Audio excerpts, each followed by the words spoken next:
wanted to get you on the show because you have come out as an independent for Bradfield, but you, for your entire adult life, you've supported the Liberal Party. So I wanted to ask you, what prompted you to leave the Liberal Party? That's a good question, Katherine. I mean, I've been in the Liberal Party for now 12 years. I left on the 31st of January 2025, and I announced running as a independent candidate here in Bradfield. One primary reason is I believe major parties have, in recent times, let everyday Australians down, and including myself. I mean, back in the days, we believed, and we continue to have Liberal-liked values, but what the Liberal Party has done in recent years has been upsetting. I mean, too much factional playing, party politics, and they talk about the importance of gender diversity and also cultural diversity and having a representation that reflects our community here in Australia, but they never actually action it.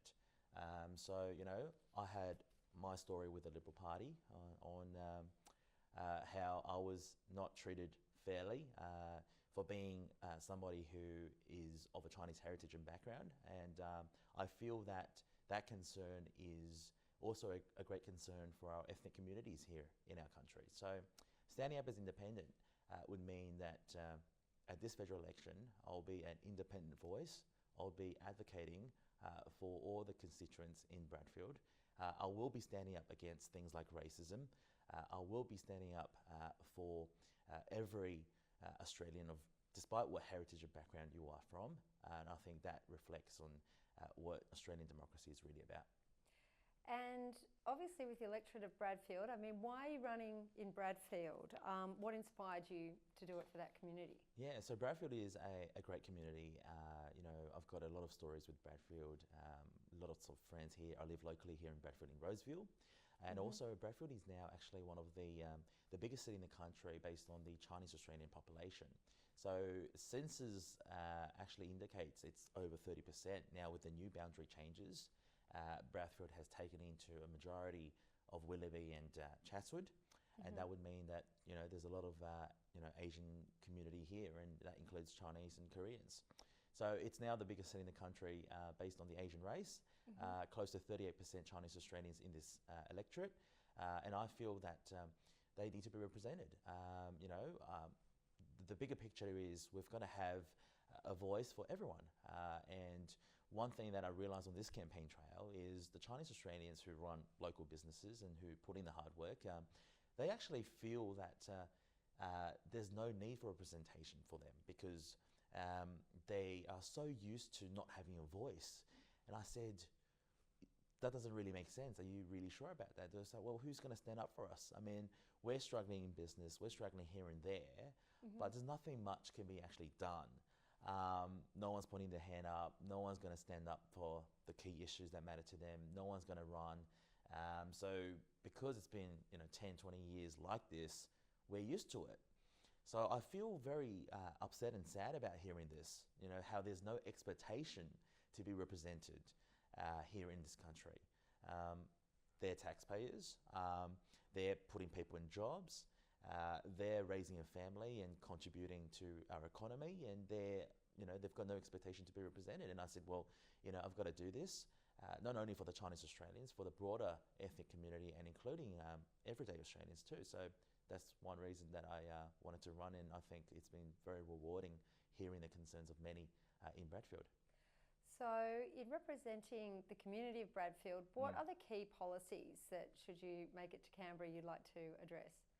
So 5 key policies I'm looking into and absolutely emphasising on is one, obviously the importance of our economy, rebuilding that economy, strengthening our economy, supporting local businesses, small businesses, because they are the key backbone to this economy. And I've been talking to so many small businesses in Bradfield, many of them in Chatswood and other areas, and they are actually getting impacted by the rise of costs. Obviously we've got unions with the rise of labour costs, and then they've got the cost of actually paying their bills, the cost of high interest rates and bank repayments that they're getting copped. And I think what we need to do as a government is to support the small businesses with practical solutions. And we're talking about lowering their taxes, easing their regulation, and providing extra support, financial support potentially, in the form of grants and incentives to encourage businesses to strive, giving them the extra cash flow.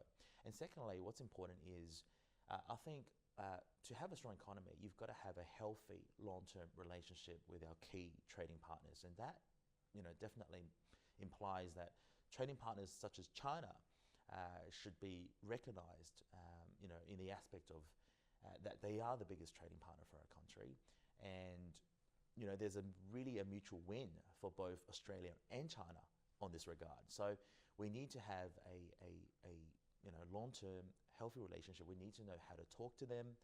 We need to know how to talk to them on business and trade, on economy.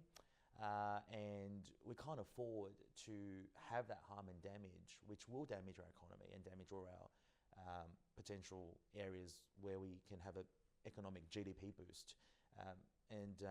As we've seen in the Morrison government, lots of our people have been suffocating. Our lobsters, our wine industry, our mining industry, they're all getting impacted, right? And we've got to stay in a healthy relationship. So I think, trading partners like China, and obviously India is on the rise to be our important trading partner too. We've got to embrace on that. So that's one key thing on the economy. Secondly, I think education is so important. Like, investing in education is investing in our country's future. If you want to see the country 10, 20, 30 years down the track, we've got to start today. And I think there's quite a few things that we can implement changes on in education. I've been consulting all the educational experts in Australia, including both people from private and public. I mean, from private, we've got Vicky Waters, and she served 30 years in the industry, a former principal of Pymble Ladies College, which is actually in my lecture at Bradfield. And we actually often talk about how the rise of AI technology could actually be explored and implemented in the education system. AI can actually custom tailor to the everyday needs of every single student in the classroom. Some students learn a bit quicker, some fall behind. How do we custom tailor and use AI and implement it in the system so that every single child has a fair go and every single child actually gets to pick up and absorb knowledge and information in the classroom? And it helps teachers better assess the moods. Facial recognition technology can actually allow the teacher to understand, well, this student is not feeling too well. She or he, are panicking, and then custom tailor the needs to them emotionally as well, which I think is great. So, extra funding for education, looking into reforms by using technology in education, better schools, better teachers, and I think putting co-curriculum, focusing on the key subjects that will benefit the child growing up, and ensuring that they can actually strive for success in the future when they grow up is also very important. And one of the pillars of your policies is immigration. So obviously you're of Chinese heritage, you're the child of Chinese immigrants. There is this debate going on where there are many people here who are really concerned about rapid mass immigration. There are a lot of people coming into Bradfield. There's a lot of unit blocks going up, and people are feeling like that North Shore leafy feel is being lost. So with respect to immigration, what's your view on that? Look, I think there are a lot of concerns on immigration. I am not pro-immigration in the aspect that, we've got too many people coming in. It's causing extra burden on our families and local Australians. However, I am pro the right kind of immigration, the immigration that actually contributes to Australia, the immigration that puts Australians first. So what that means is, I think immigration policies should be measured on contribution levels. I mean, those who are willing to contribute to Australia, to fight for Australia, both economically and academically, should be welcomed and should be appreciated in this country. So we're talking about people who can bring in, have a track record of successful entrepreneurship, who can bring in the money to invest locally here in our country and to put our people in jobs. We're talking about immigration for people who can fill our critical industries, qualified professionals, those in IT and engineering and health, who can help with the Australian the labour workforce.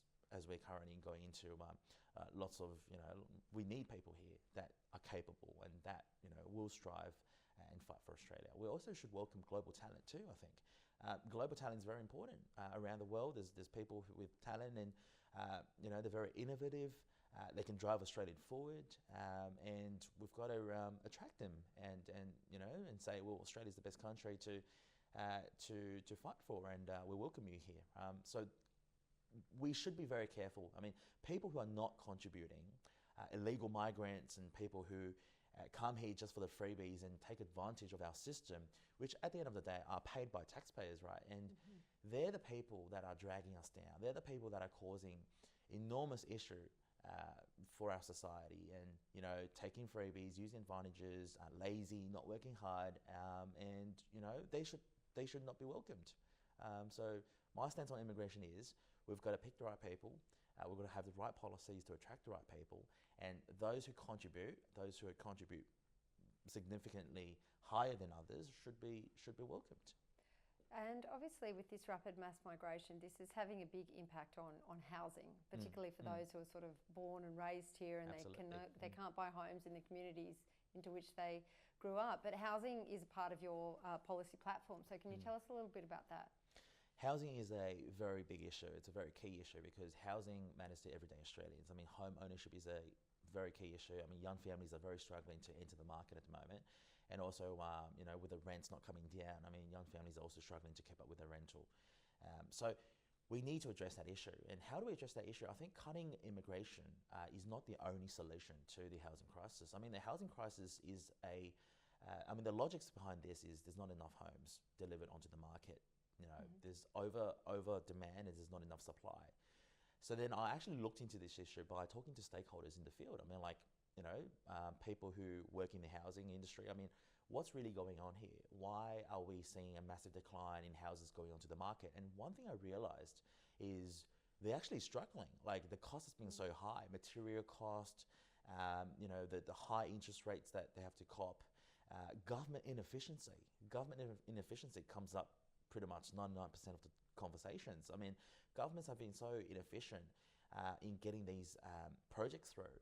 So, key stakeholders like developers and builders who want to all they care about is just, get the project started and going and make sure it's done within the time frame and move on to the next one so that the houses actually get delivered onto the market. But in that process, the cost of labor, the cost of materials, the cost of the high interest, the cost of government inefficiency where communication costs have been extremely high.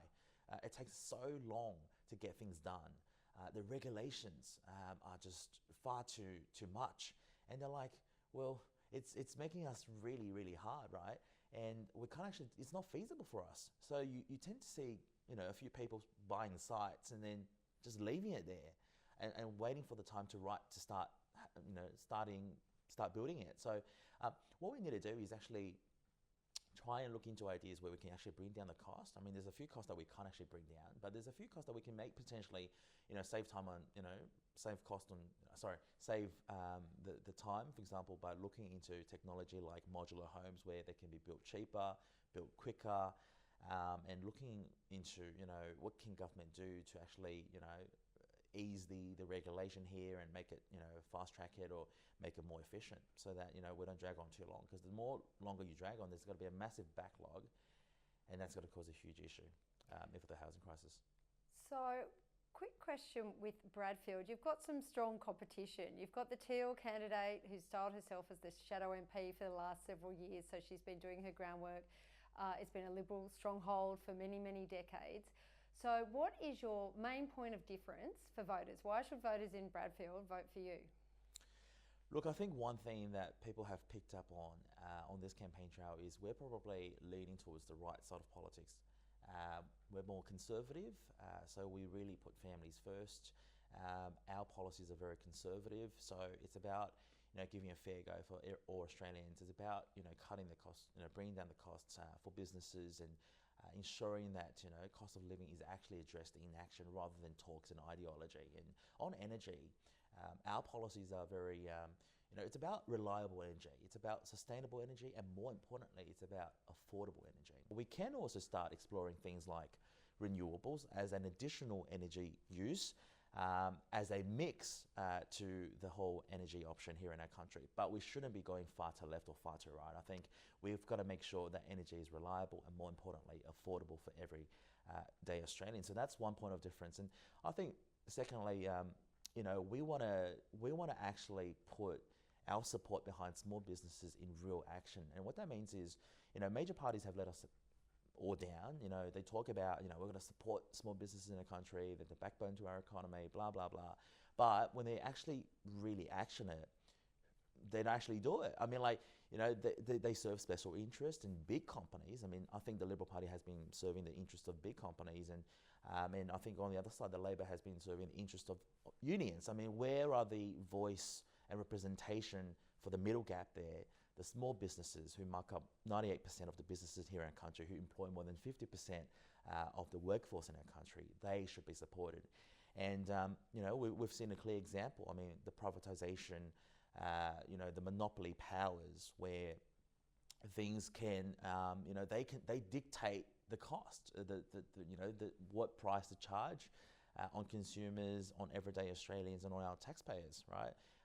Why can't we look at exploring and opening more competition to these privatisation sector, and so that when there's competition in the market, there's better quality, there's better pricing at the end, and it's more fair for everyone. So, Andy, if people want to find out more about you or your policies, where can they find you? Well, they can either see me on the streets handing out, or they can visit my website, www.andyyin.com.au. It's got a policy page. So they can do some research on Google as well. All right. Well, thank you so much for joining us here today on NewsMax Australia. This is Andy Yin, independent candidate for Bradfield. Thanks so much, Katherine. Thank you for your time. You're welcome.